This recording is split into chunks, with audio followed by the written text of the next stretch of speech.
अस्सलाम वालेकुम to all economic lovers. आज हम जो एफपीएससी का अपकमिंग टेस्ट है लेक्चरर इकोनॉमिक्स फीमेल का अक्टूबर के लास्ट वीक में, उसकी हम प्रिपरेशन जो हम कर रहे थे, ठीक है, उसका एक पार्ट पेडागोजी का भी है, जिसमें हम जो है टीचिंग एक्सपीरियंस से रिलेटेड कुछ क्वेश्चंस जो थे वो उनकी रिक्वायरमेंट है कि वो सेक्शन भी पेपर में इंक्लूड होगा। ठीक है, बहुत सारे स्टूडेंट्स ऐसे थे जो बार बार रिक्वेस्ट कर रहे थे कि इन टॉपिक्स के ऊपर भी वीडियो बनाएं ताकि प्रिपरेशन इजीली हो सके। तो एक्चुअली मैं खुद भी जो है इस टेस्ट के लिए प्रिपेयर कर रही थी, तो मैंने सोचा कि जो अपना लर्निंग एक्सपीरियंस है वो आपके साथ भी शेयर किया जाए ताकि हम मिल के इस सब जो टेस्ट है इसकी प्रिपरेशन कर सकें। ठीक है, सो जो पेडागोजी है इसकी मैं एक्सपर्टीज तो नहीं रखती, लेकिन ये है कि जहाँ तक जितनी हद तक मैंने खुद से तैयारी की है, ठीक है, तो उतना एक्सपीरियंस मैं आपके साथ इसमें शेयर करूंगी। स्टार्ट करते हैं आज का लेक्चर। अच्छा, ये जो पार्ट है इसमें टीचिंग एंड टेस्टिंग जो एक्सपीरियंस है, मेथोडोलॉजी है, इनके अंदर क्या क्या चीज़ें इंक्लूड हो सकती हैं। ठीक है, इसमें एजुकेशनल मल्टीपल चॉइस क्वेश्चंस हैं। ठीक है, फ्रॉम एजुकेशन बैकग्राउंड, जिन लोगों ने बीएड किया हुआ होता है, ठीक है, उन का ज़्यादा रेलिवेंट एक्सपीरियंस होगा इससे रिलेटेड। ठीक है, बेसिक्स ऑफ एजुकेशन है, थ्योरी और फिलोसफी ऑफ एजुकेशन है, ठीक है, पेडागोजी है, टीचिंग टेक्निक्स हैं, मेथोडोलॉजी है, क्लासरूम मैनेजमेंट है, डिसिप्लिन, ठीक है, testing and evaluation, educational planning and management, curriculum and planning and instructional technology, education psychology and students learning and research techniques and report writing. ठीक है, ये सारे टॉपिक्स जो हैं ये बेसिकली मिला के हमारा जो ये ओवरऑल टॉपिक है इन सब को कवर करता है। ठीक है, सो हम इनमें से मेजर जो क्वेश्चंस हैं या मेजर जो इम्पॉर्टेंट एमसीक्यूज हैं जो डिफरेंट कम्पिटिटिव एग्जाम्स में जो रेलिवेंट टू द स्टडी है वो आते रहे हैं, ठीक है, उनको हम कवर करेंगे ताकि हमारा जो बेसिक्स है वो बन सके। ठीक है, बाकी जो अगर डिटेल में आप जाना चाहते हैं तो आपको फिर इससे रेलिवेंट जो है कुछ बुक्स पढ़नी पड़ेंगी या फिर कुछ आर्टिकल्स ऐसे पढ़ने पड़ेंगे जो कि आपको रेलिवेंट मटेरियल प्रोवाइड कर सकें। ठीक है, हम एमसीक्यूज करेंगे इस लेक्चर के अंदर। ठीक है, स्टार्ट करते हैं। सबसे पहला है जी, pedagogy is the study of. Pedagogy क्या होती है? Is the study of basically teaching methods. Teaching methods जो होते हैं, जिस तरीके से टीचिंग परफॉर्म की जाती है, ठीक है, उस पूरे ओवरऑल उस जो प्रोसेस है उसको हम पेडागोजी कहते हैं। ठीक है जी, in pedagogy computers is use to, ठीक है, अब कंप्यूटर किस लिए यूज किया जाता है? To motivate the learner, to provide feedback, to interact with the learner. ठीक है, सो बेसिकली ये ऑल क्वालिटीज जो हैं वो इन्वॉल्व होती हैं। हम लर्नर को मोटिवेट भी कर रहे होते हैं, ठीक है, फीडबैक भी उससे ले रहे होते हैं और इंटरेक्ट भी कर रहे होते हैं, क्योंकि ये सारा जो प्रोसेस है ये टीचिंग के अंदर आता है कि आप इंटरेक्ट करें अपने स्टूडेंट्स के साथ, ठीक है, उनसे फीडबैक लें और साथ साथ उनके लर्निंग प्रोसेस को इन्हेंस करें। ठीक है, तो for all of the above is the correct answer. Most important work for of teacher is, ठीक है, टीचर का सबसे इंपॉर्टेंट वर्क क्या होता है? To organise teaching work, to evaluate the students, to deliver lecture in the class और to take care of children. ठीक है, अच्छा, अब जो टीचर है बेसिकली अगर सिर्फ टीचर के टास्क तक हम रहें तो उसका मेजर टास्क जो है वो इवेल्युएशन नहीं होता, या फिर सिर्फ लेक्चर क्लास में डिलीवर कर देना नहीं होता, या फिर बच्चों की जो चाइल्ड केयर है, ठीक है, वो भी उसका मेजर रिस्पॉन्सिबिलिटीज के अंदर इंक्लूड नहीं होता। सो टीचर का जो मेजर वर्क होता है या मेजर टास्क होता है वो होता है ऑर्गेनाइज टीचिंग वर्क। ठीक है, अपने टीचिंग वर्क को वो प्रॉपरली ऑर्गेनाइज करें। नेक्स्ट है जी, the word pedagogy means to lead to child. ठीक है, पेडागोजी का क्या मतलब है? कि lead to child. Option C is the correct option. Teachers should present information to the students clearly and in interesting way and relate this new information to things students।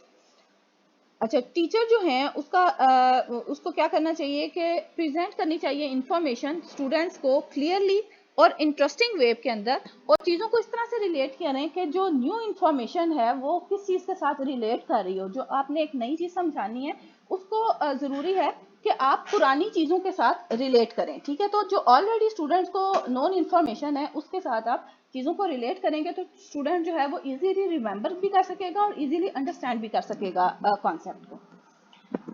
Next है जी, the field of study. concerned with construction of thought process including remembering, problem solving and decision making is called।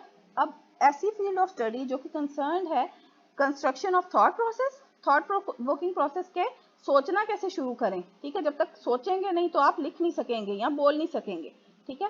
फिर including और remembering, ठीक है, उसको याद कर सकें, और जो प्रॉब्लम्स हैं, जो प्रॉब्लम स्टेटमेंट गिवन है, आपको क्वेश्चंस गिवन है, उनको सॉल्व कर सकें और डिसीजन फिर बना सकें उनके अकॉर्डिंगली, ठीक है। तो ये सारा जो प्रोसेस होता है हम उसको कॉग्निटिव डेवलपमेंट कहते हैं।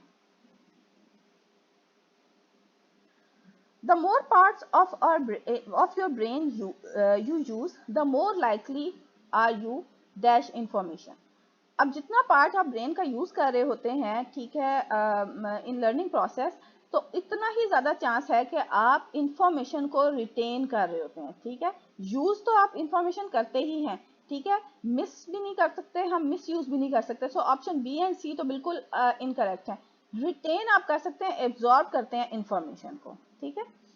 नेक्स्ट है जी, the process of reasoning from one or more given statements to reach a logically certain conclusion is called। अब ऐसा प्रोसेस, रीजनिंग का ऐसा प्रोसेस जिसमें एक या एक से ज्यादा स्टेटमेंट्स गिवन हो, ठीक है, ताकि हम लॉजिकली किसी भी कंक्लूजन पे पहुंच सकें, तो उसको हम, इस प्रोसेस को पूरे को हम कहते हैं, एक या एक से ज्यादा स्टेटमेंट्स गिवन हो और हमने क्या करना हो कि रीजनिंग देनी हो और लॉजिकली हम किसी कंक्लूजन पे पहुंच सकें, तो उसका जो मेथड है हम इसको डिडक्टिव रीजनिंग कहते हैं, ठीक है। इंडक्टिव रीजनिंग नहीं होता, क्वालिटेटिव भी नहीं होता और क्वांटिटेटिव भी नहीं होता। Deductive reasoning is the correct answer, option A is the correct answer. Education is a process in which knowledge and skills are transferred, ठीक है। एजुकेशन बेसिकली हम सबको पता है कि एजुकेशन एक ऐसा प्रोसेस है जिसमें नॉलेज या स्किल्स एक बंदे से दूसरे बंदे तक हम ट्रांसफर कर रहे होते हैं, ठीक है। So from few persons to few persons, from few persons to large number of persons, from few persons to next generation and from generation to next generation। तो few person, ज्यादा जो टीचर्स होते हैं जो आपको टीच कर रहे होते हैं, ठीक है, वो few persons होते हैं, सारी सोसाइटी आपको टीच नहीं कर रही होती, ठीक है, few पूरी जनरेशन आपको टीच नहीं कर सकती है, ठीक है। सो ऑप्शन ए और बी तो इनकरेक्ट है, ऑप्शन सी और डी में आप कंफ्यूज हो सकते हैं। अब अगर हम ऑप्शन डी देखें तो पूरी ओवरऑल जनरेशन जो है वो हमें टीच नहीं कर सकती, ठीक है, उससे हम नॉलेज नहीं ले सकते, लेकिन फ्यू पर्सन से जो हमारे इर्द गिर्द हमारी इन्वायरमेंट में लोग रह रहे होते हैं या फिर हमारी जो टीचर्स होते हैं, ठीक है, उनसे तो हम नॉलेज ले सकते हैं और फिर उसको हम पूरी नेक्स्ट जनरेशन के अंदर जो है वो ट्रांसफर कर रहे होते हैं। So option C is the correct option. Prior knowledge is knowledge that is known independent or independently of। ऐसा prior knowledge जो होता है वो कौन सा knowledge होता है जो कि independently known हो of experience, experience की बेस के ऊपर जो हमने हासिल किया हुआ होता है उसको हम prior knowledge कहते हैं। The philosopher who for the first time mentioned importance of play or sport in education was। अब ऐसा फिलोसोफर जिसने इम्पोर्टेंस ऑफ स्पोर्ट्स को जो है वो जो एजुकेशनल प्रोसेस है उसके अंदर इम्पोर्टेंस ऑफ स्पोर्ट्स के ऊपर फोकस किया था या उसकी बात की थी, तो उसका नाम क्या है, वो कौन सा फिलोसोफर है? अरिस्टोटल, ठीक है, अरिस्टोटल ने सबसे पहले स्पोर्ट्स की बात की थी। नेक्स्ट है जी, the idea of practical learning means education should apply to. अब प्रैक्टिकल लर्निंग का आइडिया क्या है कि एजुकेशन जो है वो अप्लाई किस पे होनी चाहिए? टू, सिर्फ प्रैक्टिस में होनी चाहिए, सोसाइटी पे होनी चाहिए, एब्स्ट्रैक्ट नॉलेज पे होनी चाहिए या फिर रियल वर्ल्ड पे होनी चाहिए। तो प्रैक्टिकल की बात है ना, तो प्रैक्टिकल जो है वो रियल वर्ल्ड के साथ लिंक करता है। So option D is the correct option. Next है the concept of Parallelism in education means school curricula should focus on what is। अच्छा, अब जो पैरेललिज्म का कॉन्सेप्ट है इन एजुकेशन, ठीक है, उसका मतलब ये है कि स्कूल का जो करिकुलम है वो फोकस किसके ऊपर होना चाहिए? वो एवरलास्टिंग जो प्रोसेस है या एवरलास्टिंग नॉलेज है उसके ऊपर फोकस होना चाहिए। Option B is the correct option. Progressivism believes that education comes from experience of। Progressivism जो है वो हमें, ये प्रोग्रेसिविज्म भी बेसिकली एक कोई थ्योरी होगी, ठीक है। प्रोग्रेसिविज्म हमें ये बिलीव करते हैं कि जो एजुकेशन है ओवरऑल वो कहाँ से आती है? एक्सपीरियंस ऑफ चाइल्ड से आती है। चाइल्ड जो है वो एक्सपीरियंस करता है चीजें, ठीक है। टीचर तो सिर्फ एक लिमिटेड अपनी फील्ड तक एक्सपीरियंस करेगा, प्रिंसिपल्स जो है वो भी एक लिमिटेड आ जाता है, और सोसाइटी, ठीक है। तो जो चाइल्ड है बेसिकली वो हर तरह की चीज को एक्सपीरियंस करता है और फिर जो है वो प्रोग्रेस करता जाता है। Progressivism believes that children learn in an, ठीक है। प्रोग्रेसिविज्म इसी तरह बिलीव ये भी करता है कि जो चाइल्ड है वो लर्न कहाँ पे करता है? क्लोज इन्वायरमेंट में लर्न कर रहा होता है, कंपटीशन में, आइसोलेशन में, कम्युनिटी में। अगर आइसोलेशन में बात करें तो आइसोलेशन इज इनकरेक्ट आंसर, ठीक है।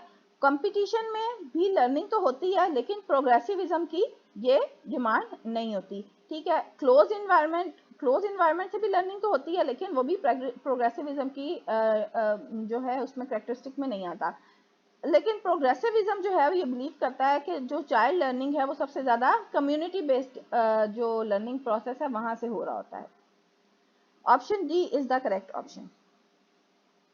नेक्स्ट है जी, a normal human being has dash senses, ठीक है। सबको पता है कि जो ह्यूमन बीइंग है उनकी 5 सेंसेस होती हैं, ठीक है। So answer B is the correct option. The idea of teaching the whole child in the philosophy of pragmatism in education means teaching students to be good. अच्छा, अब जो आइडिया है ऑफ टीचिंग का, philosophy of पैरागमेटिज्म जो है वो क्या कहता है कि जो स्टूडेंट्स हैं या जो चाइल्ड है वो एक गुड सिटीजन बन सके। Which of the following is not among 5 senses? 5 जो सेंसेस हैं इनमें से कौन सी नहीं है? विजन एक सेंस है, टच सेंस है, स्मेल सेंस है, but thought is not a sense. Option D is the correct option. The curriculum of educational institutes should be based on, अब जो करिकुलम है एजुकेशनल इंस्टीट्यूट्स का वो किसके ऊपर बेस करना चाहिए? क्या वो थ्योरी के ऊपर बेस करना चाहिए, प्रैक्टिस के ऊपर बेस करना चाहिए, या थ्योरी और प्रैक्टिस दोनों पे बेस करना चाहिए, थ्योरी, प्रैक्टिस और रिसर्च पे बेस करना चाहिए? तो बेसिकली जो करिकुलम है वो हमारा थ्योरी पे भी बेस करना चाहिए और साथ साथ प्रैक्टिस के ऊपर भी, रियल वर्ल्ड के साथ, क्योंकि हमने जो एजुकेशन के थ्रू जो करिकुलम हमें दिया जाता है एजुकेशनल इंस्टीट्यूट के अंदर, वो उसका जो मेन फोकस होता है वो रियल वर्ल्ड होता है कि हम रियल वर्ल्ड के अंदर उसकी प्रैक्टिस कर सकें। So theory on practice is the correct answer. Application of ideas, knowledge and skills to achieve desire result is called. अब ऐसे एप्लीकेशन ऑफ आइडियाज या नॉलेज या जो आपके पास स्किल्स हैं ताकि आप जो अपने desired results and desired goals हैं उनको अचीव कर सकें, उसको हम क्या कहते हैं? Problem solving. The branch of philosophy focus on the nature of reality is, अब ऐसी ब्रांच फिलोसफी की जो कि फोकस कर रही है reality, nature of reality, reality की क्या नेचर है? Connectism, connectionism, epistemology, metaphysics and pedagogy. तो मेटाफिजिक्स जो है वो फोकस करती है नेचर ऑफ रियलिटी पे। In education, dash is used to make inference about learning and development of students. Education में एजुकेशन प्रोसेस के अंदर अब क्या चीज जो है वो यूज की जाती है ताकि हम इन्फेरेंस भी बना सकें about learning and development of students, ठीक है। असेसमेंट बेसिकली हम यूज करते हैं ताकि इन्फेरेंस भी हम निकाल सकें और देखें कि लर्निंग और डेवलपमेंट जो है स्टूडेंट की वो कितनी हद तक हो रही है। एग्जाम जो है वो एक असेसमेंट की फॉर्म होती है, ठीक है। Educational psychology is concern with scientific study of, जो एजुकेशनल साइकोलॉजी होती है वो किस चीज पे कंसर्न कर रही होती है? साइंटिफिक स्टडी ऑफ एजुकेशन पे, philosophy of education, human learning और टीचिंग मेथड। तो एजुकेशनल फिलोसफी जो है वो ह्यूमन लर्निंग के ऊपर फोकस करती है। Progressive education emphasis learning by, अब प्रोग्रेसिव जो एजुकेशन है वो एम्फेसिस किस पे करती है? Learning by reading, writing, doing और इंजॉइंग, ठीक है। इंजॉइंग तो इनकरेक्ट आंसर, रीडिंग, राइटिंग और डूइंग। अब प्रोग्रेसिव है ना, आप प्रोग्रेस कर रहे हैं तो आप प्रैक्टिकल उसकी तरफ आएंगे, प्रैक्टिकल एप्लीकेशन की तरफ आएंगे, तो ये डूइंग की तरफ जाता हुआ नजर आता है हमें। तो C is the correct option. According to John Dewey, which side of the educational process is the basis? ठीक है, हाँ, जॉन डेवी के अकॉर्डिंगली जो है कौन सी साइड एजुकेशनल प्रोसेस की जो है वो बेसिस बनती है। बेसिकली साइकोलॉजिकल जो साइड है वो एजुकेशनल प्रोसेस की बेसिस होती है कि बच्चे की कितनी साइकी है, बच्चे का किस तरफ जो है वो इंटरेस्ट है। ठीक है। The role of teacher in inquiry based learning is, अब टीचर का रोल जो है इंक्वायरी बेस्ड लर्निंग के अंदर क्या होता है कि वो इंस्ट्रक्टर होती है, फैसिलिटेटर होती है, डेलीगेटर होती है या फिर फॉर्मल अथॉरिटी होती है। तो जो टीचर है वो इंक्वायरी बेस्ड लर्निंग के अंदर फैसिलिटेटर का काम कर रही होती है। ठीक है। इंक्वायरी बेस्ड लर्निंग जब हो रही होती है उसमें टीचर फैसिलिटेट कर रही होती है बेसिकली स्टूडेंट्स को। नेक्स्ट है जी in cooperative learning method the role of teacher is of dash. इसी तरह कोऑपरेटिव लर्निंग मेथड जो है उसके अंदर रोल ऑफ टीचर क्या होगा, facilitator, delegator, facilitator and delegator and formal authority. So cooperative learning के अंदर टीचर जो है वो फैसिलिटेट भी कर रही होती है स्टूडेंट्स को और साथ साथ डेलीगेट भी कर रही होती है पावर्स। ठीक है। सो कोऑपरेटिव लर्निंग जो है उसके अंदर टीचर का काम फैसिलिटेटर का भी होता है और साथ साथ डेलीगेटर का भी होता है। Dialectic method of inquiry was contributed by, dialectic जो मेथड है इंक्वायरी का वो किसने कंट्रीब्यूट किया, सोक्राट ने।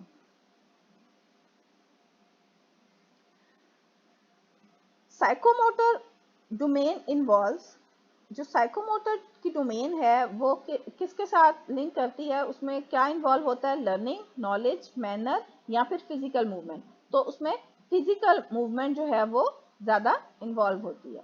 The skill when students try to build abstract knowledge is called, ऐसा skill जहाँ पे student जो है वो अपना abstract knowledge को develop कर रहे होते हैं या improve कर रहे होते हैं, उस knowledge को हम क्या कहते हैं, characterizing। ठीक है। characterizing एक ऐसा skill है जहाँ पे students जो है वो try कर रहे होते हैं अपने knowledge को, abstract knowledge को build करने की। An assessment used to determine a person's ability in the particular field of studies is called, ऐसी assessment जो कि यूज की जाए ताकि डिटरमिन हम करें एक आदमी की एबिलिटी को किसी भी पर्टिकुलर फील्ड ऑफ स्टडी के अंदर, तो उसको हम एप्टीट्यूड टेस्ट कहते हैं। ठीक है। उसका एप्टीट्यूड टेस्ट, डायग्नोस्टिक टेस्ट जो होता है वो आपकी बॉडी का हो रहा होता है। ठीक है। डायग्नोज कर रहे होते हैं हम किसी भी अगर कोई डिजीज है तो उसका डायग्नोस्टिक टेस्ट होता है। इवेल्युएशन जो होती है वो सिर्फ हम इवेल्युएट कर रहे होते हैं, मार्क्स दे रहे होते हैं। ठीक है। और मेजरमेंट जो होती है वो एक अलग कॉन्सेप्ट है। सो एप्टीट्यूड टेस्ट जब भी ले रहे होते हैं तो हम किसी भी जो पर्सन है उसकी एबिलिटी को असेस कर रहे होते हैं। नेक्स्ट है which act of teacher foster a sense of autonomy in learning process। Teacher का कौन सा एक्ट जो है वो बूस्ट करता है autonomy, sense of autonomy learning process के अंदर। ठीक है। इंस्ट्रक्टर का, फैसिलिटेटर का, डेलीगेटर का और फॉर्मल अथॉरिटी का। सो डेलीगेटर का जो एक्ट है टीचर का वो फूस्टर करता है sense of autonomy in the learning process.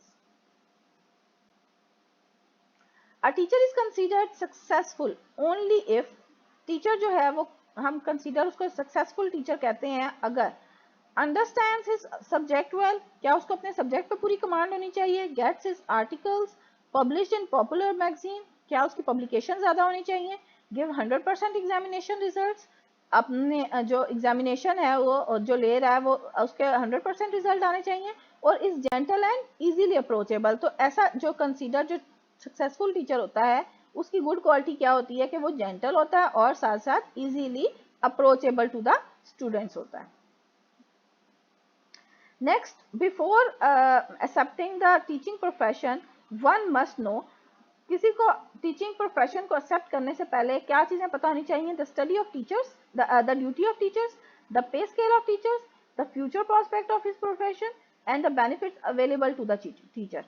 ठीक है। जो कोई भी प्रोफेशन जो है आपको अडॉप्ट करने से पहले उसके फ्यूचर प्रोस्पेक्ट्स जो हैं अपने प्रोफेशन के वो पता होने चाहिए।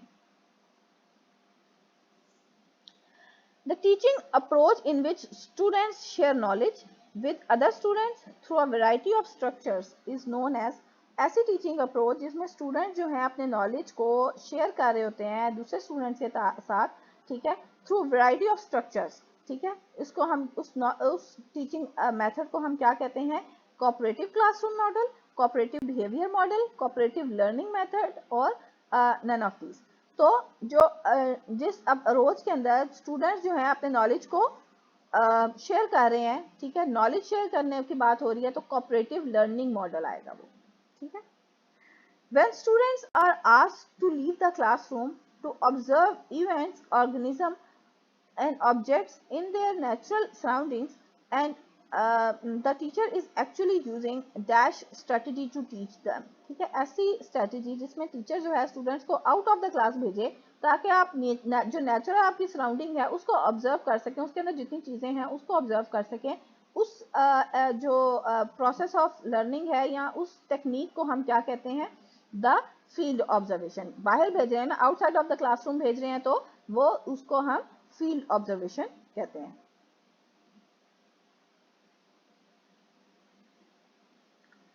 Traditionally, the cards with the question, problems, or facts on one side of the one side and the answer or a related fact on the other side is called, ऐसे card जिनमें एक side पे question given हो और दूसरी side पे उसका solution या आंसर गिवन हो, उनको हम फ्लैश कार्ड्स कहते हैं।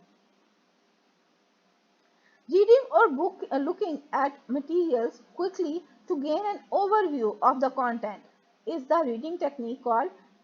अब अक्सर ऐसा पैराग्राफ जो है वो टीचिंग जो लर्निंग प्रोसेस है उसके अंदर दिया जाता है कि आप जल्दी से इसको पैराग्राफ को एक दफ़ा देख लें और फिर आप उसको जो है वो समराइज करें या फिर जो है वो आप इसके जो क्वेश्चन आंसर्स हैं बाद में उसको सॉल्व आउट करें। तो इस तरह के जो प्रोसेस है जिसमें क्विकली एक चीज़ को ऑब्जर्व करने के लिए दिया जाए और फिर उसका ओवरव्यू लिया जाए, तो उसको हम स्किमिंग का प्रोसेस कहते हैं। अगर आपको कंटेंट अच्छा लग रहा हो तो वीडियो को लाइक करें, शेयर करें दूसरों के साथ और चैनल को सब्सक्राइब करें। Happy learning.